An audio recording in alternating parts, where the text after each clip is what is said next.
Welcome ladies and gentlemen to another ASCII guide video. In today's video we're back in Scarlet Monastery. Blizzard decided to change the juggle spot that is in my previous video. It is still possible to do it there, it's just way more difficult, way more chance of falling off the edge because the mobs do not want to change direction as they used to. The upside to this is that they fixed the 2019 boosting spot, which is ideal as well for TPC for boosting with Flame Strike.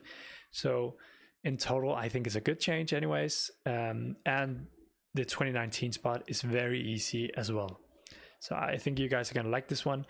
I'm also going to show you how to do library, because nowadays it's a meta to include library in your boost rotation, so you can claim 200 mobs per run. So if you want to, keep up with the current status of things, you want to include library, just like a one pull of not the entire dungeon, but like a one big pull. And I'll also show you Armory, but nothing's changed there. So skip around to the timestamps down below in the video for whatever's relevant for you. Now, to get into things, talent tree, I'm running standard frost boosting AoE spec. I'm actually not running shatter, and that's because I have plenty of gear to carry me. I do not need shatter. We're getting ganked here, so we're just gonna run in real quick. Horde are always being cringe. But yeah, you could run shatter. If you have less gear, I would run shatter spec, which means picking up 5 out of 5 shatter and putting 1 point into ice shard, so you're 5 out of 5 there. And instead of arcane concentration, you're picking up improved arcane explosion, 2 out of 3. You could go 3 out of 3 and leave out the magic attunement. That is preference. You definitely just need magic absorption. Anywho, that's the talents. Gear wise, you need 2 gear sets. You need a fire resistance and a frost resistance. For Cathedral, which we're in right now, you need a frost resistance set. So I have an SM Cathedral set. I used the add-on called Item Rack to sort my sets and swap fast. So this is my frost resistance set. I'm running 5 set tier 2. I'm running 3 set ranking gear for the reduced CD on Blink, 1 frost resistance ring, PvP trinket, Word of the Elements, nature resistance staff, and nature resistance on cloak. This is definitely optional, whatever you prefer. Yeah, that's the gear for Cathedral. You bring the trinket because you can dispel the slowing effect in Cathedral, which can be really clutch and save you a use of an ice block. Word of the Elements, controversial trinket use maybe, but I like having nature resistance and I like having frost resistance in Cathedral. If you didn't know, the sorcerers here, which you will find in Cathedral in a big amount, or this slow is a nature school spell. You'd think it's arcane, but it's actually a nature school spell. So running a bit of nature resistance can help you dodge some of those, which is also why I like running Netherwind Rogue, because they give 10 nature resistance. So 8, 15, 10, 15. You could definitely run Nax frost resistance pieces if you'd like. Like the Glacial Cloak is a good option as well, instead of like what I'm running here. But essentially what you want to prioritize, you don't need all this gear. You want intellect, you want stamina, and you want frost resistance. That is what you want to prioritize. You can do this in greens as long as you hit some, you hit your frost resistance. Consumable wise, you need to bring 1 magic absorption or magic resistance potion per Cathedral run. And you want to run from gear 50 frost resistance. You can also bring in the frost reflector from engineering if you want. But yeah, you want 50 frost resistance with frost armor. That's 65. That's what I'm running. So 115 whenever we pop the magic resistance potion. That is comfy. That is what I would recommend. If you want to skimp out on the magic resistant potion, you just have to gear your way out of it, which is more possible now in phase 6 than it was in earlier phases, because we have those Nax pieces that give a lot of frost rest. You can easily pick up 50 frost rests additionally without losing too many core stats, right? So that was Cathedral gear. This is my Armory set. Fire resistance, obviously. I'm running, by the way, way too much fire resistance in my setup here. But yeah, 5 set Netherwind. A lot of the Netherwind has fire resistance on it, if you notice. 1 fire resistance ring. Blazing Emblem, definitely a great pickup. It's cheap, it's great, unused, 50 fire res. Really good to regen some mana. Crimson Shocker, not needed, just nice. I run the staff because I like having a lot of HP in Armory and Library. Black Ash Rope, definitely not needed. You could run whatever you have, Netherwind Ropes. I would actually run Netherwind Ropes. I should run Netherwind Ropes, but yeah. Fireproof Cloak, Netherwind Mantle. Yeah. Again, hit your fire res, prioritize a lot of stamina, a lot of int, and get Blazing Emblem. Bare Bones, run 2 resistant rings and Blazing Emblem.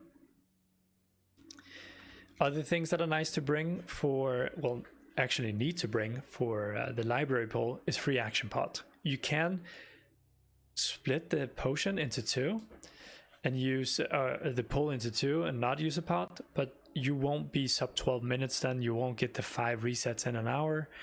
So I would use a free action potion, even though it's kind of expensive. But it's what people expect. Again, if you actually want to get customers, you need a summon service as well. So it gets kind of convoluted, and you need to do like additional polling, you need to do summon service for people, you know. But that's just the meta of the game nowadays. People have 3, 4, 5 accounts to run this stuff. Anyways, we're about ready to pull now. I'm going to swap to my frost resistance set. Make sure you're fully buffed. Turn on the audio here. I don't think I missed anything. Usually you want to kill this defender on its own before you start the pull, because your boosties might pull it. But I'm only boosting myself in here with my hunter, so I'm just going to include it in the pull. Let me just start it. Where's my timer? Oh, am I blind? I don't see my timer. Oh, there it is. Start the timer at 10 seconds or whatever. You pull them, you know them, and you just blink on cooldown and get up to the door. As a side note, another spot that still works is this tree spot. You jump up and down here. That works. It's a different pulling method.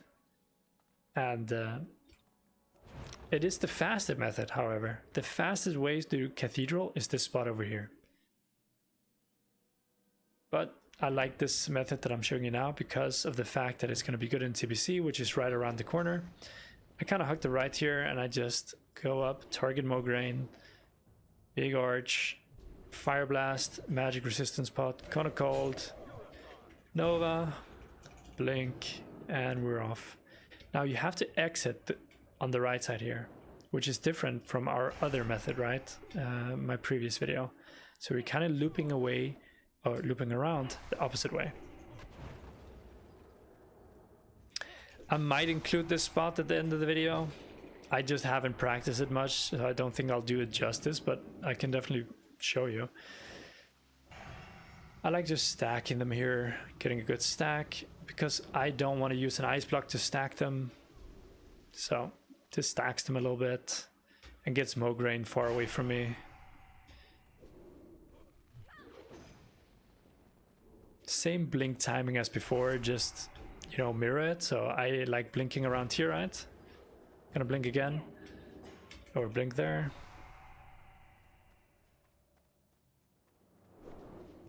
Pull with rank 1 Arcane Explosion, and whenever you get clear casting procs, you could send a max rank if you want.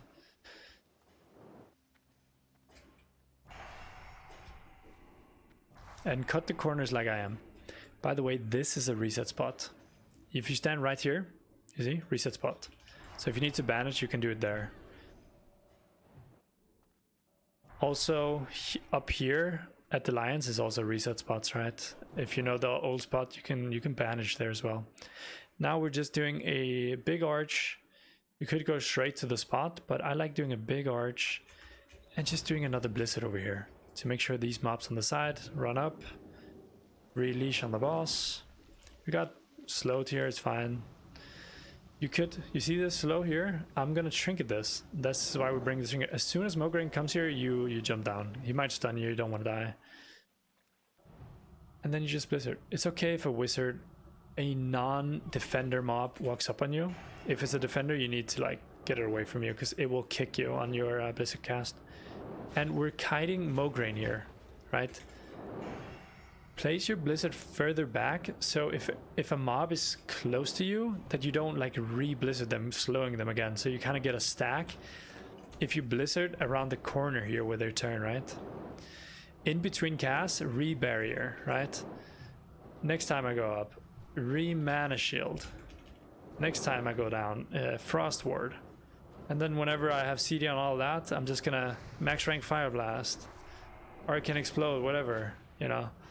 See what you can mix in. I don't know which school Mograine's stun is, but I'm pretty sure it's holy or whatever. I'm not, or physical.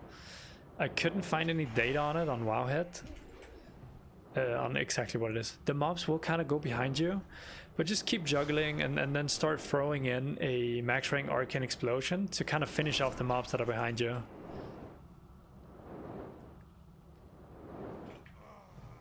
There we go, and they're kind of stacked here. I can just send a max rank, right? If Mograine dies on this lower level, the boss that usually spawns and comes up to res him won't go down here. She will stand in the room.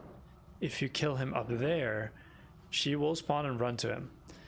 So whether or not you're doing this spot or this spot over here, just make sure if you're doing this spot, if you want your boosties to be able to loot, you run down here with Mograine and finish him so she doesn't come up and you know, slow down your run or whatever. But yeah, 4:30 run. Plus minus 15 seconds because I started the timer late. You'll be in combat because the other boss is spawned and she's keeping you in combat. We're gonna head into Armory. Just moving my hunter with me. So you can't swap your gear until you make it out. By the way, we got this buff. There's a blue post on it. It's like a permanent outside of dungeons buff and raids buff. Like rallying, it's like a leveling buff. Kind of nice. Anyways, we are in Armory. You shouldn't really drink here. Get your boosties to stay here, right here. Tell them not to move up. It is meta. Most boosties, they stay there. But the nice part about that spot is that when the boosties zone in, they don't have a risk of pulling pulling anything. It's only if they move up. So usually it works telling them to just stay there. They don't actually have to move. They just have to stand still. Blink through if some mobs are in the way. You can also reset if you pull any mobs before you actually do the pull if needed. Yeah. I'll show you as we go. If you jump up here on that crate, barrel thingy, you can reset the mobs. This is a reset spot up there. I pulled something now, so you get to see live in action. This up here is a reset spot. And that's a reset spot. But these ledges up here is a reset spot. Sometimes there's a caster among these and they're like shooting at you, right? It doesn't matter. They will reset. It doesn't even take long. They reset with others. And actually, if you're low on mana and you have your fire risk gear on, you're just regenning mana anyways. There we go. It has maybe like 15 seconds to the pull if you accidentally pull something. I would say if you pull something further back, just keep going to that spot that I just used. Because odds are you might pull something else, right? Want that and hug the left so it pulls that guard. The side, you see? This is Arcane Explode. Barrier. I should have buried before I pulled. Blink here. Arcane Explode. And just rotate rank 1 Cone of Cold. Whatever you have, right? Whenever you get to this spot at the stairs, this is kind of like a waypoint for you to be like, okay, now I can't ice barrier past this point. Because if you do that, you won't have any ice barrier for your ice block. And you want an ice barrier up in your ice block to not get one shot as you come out of your ice block if you don't get the timing right. Blink here. And use CS for that pack on the left there. That's kind of far away. CS has a further range. And since we didn't pre-clear these, you might have to pre-clear those two, but we just pull them there. Fire ward. I actually bury too early, but blink as they collapse on you. Make sure you pull these sometimes, they don't get pulled. Stand on the edge of the table, wait a second, and then ice block. Let them gather on you. I have this add-on showing me when the good time is to leave whenever it's green, and I kind of see, like, I saw a resist and I saw it was a defender that resisted, so we just cold snap it instantly and renove it. That's the nice part about mixed scrolling battle text, is that it gives you that info to act on whenever I see a resist. Rebarrier. I pop my blazing emblem as I was moving to this spot, right? And I'm gonna ice barrier, I'm gonna fire ward, I'm gonna, you know, that's a defender, so I can't cast anymore because it can kick me on, defenders can kick, so I just commit to shatter here. Don't run into them, just backpedal. Any strafing will extend your leeway. It's actually better if you can't backpedal because you think you'll get out of range of some of them, just stand still. A, D key, strafing key, strafing key and W, jumping, all extend your leeway. The only thing that doesn't is backpedal and whenever you have RP walk on, right? I see people, they like jump into the mobs, but you just take unnecessary damage. Your arcane explosion range is quite long. So we're at 9 minutes. This, I know for sure with Sansa and stuff, and the fast spot, if we call it that, the fast juggle spot, you can do like 7 minutes. Into a library we go. I just keep on my frost resistance set. You could swap out the trinket for something else, but I just stay in my fire resistance set because there is some fire damage going out here. The tricky part about library is the gallants here. They can stun you. That is why we need the free action pot. Again, you can do this in 2 pulls, you can do it in 1 pull. Up to you, whatever you're comfy with. You can include the Houndmaster or you can exclude it. He does deal a lot of damage, so it's up to you. I would walk down here, I would want the Gallant, and that will pull all of this. So I'm gonna pull Blink through here. I am gonna Arcane Explode that, target that mob, Fire Blast, Arcane Explode. Arcane, cut the corners. Here you wanna Arcane Explode, you wanna target a mob down here, CS, Cone of Cold, Arcane Explode. Usually there's a mob down here, I need to arcane, what's it called, Fire Blast as well, but this time there wasn't. Blink. I kind of need to barrier, but I also want my barrier ready for whenever I come. They're trying to stun me real bad right now, bro. Barrier here. And you go here and you frost block, or ice block. I should have, I Fire Blast the wrong target, I should Fire Blast that to include it. Come out, you don't fab yet, you hold your fab, you blink if needed. And then you kind of LOS around here, around the corner. You see, like this? LOS. To avoid the archer shooting on you, and then you move a bit more LOS, you see? You avoid taking damage. You definitely want to get as much blizzard damage in here as possible. Rebarrier, walk away a little bit again, and just channel as much as you can. Might even kill most of them. And now you want to fab before they reach you. If, like me, you have a lot of gear and you basically just kill the mobs before they reach you, with Blizzard you don't need to fab. Like they won't kill you to get stunned then, right? If you need to blink. But I'm just showing you how I would do it if I was lower geared as well. Look how much he does damage. He actually deals, it's kind of insane damage wise. Even without, you see, even without these 2 rooms, we're still 200 plus. So you're not falsely advertising anything. If you're claiming 200 mobs, if you're not including those, I think them as nice to include, not need to include, right? So sub 12 minutes with 200 plus mobs, you can do 5 of these an hour. And if you bring Sansa, definitely sub 12-minute runs. Your boosties might struggle on looting, but that's their issue, right? I can see mana regain, I think. I can't, never mind. Anyways, that's the video. Thank you for watching, guys. If you have any questions, comment down below. By the way, you can open the doors. I want to add this quick niche thing. You can open the doors through here with interact with mouse over. I have a video on that on my channel. You see I open it there through the door. No key needed. You see, I'm going to open it again. There you go. That's me. Interact with mouse over. I'll link that little shorts video in the description below so you guys can pick that up. Link it to your boostees as well to make sure they can open the doors themselves. It will save you a lot of time and be efficient. Anyways, I'll see you guys in the next video. Thank you for watching. Make sure you sub. It really, really helps when you guys sub and comment and like and stuff like that. But yeah, I'll see you in the next one. Bye.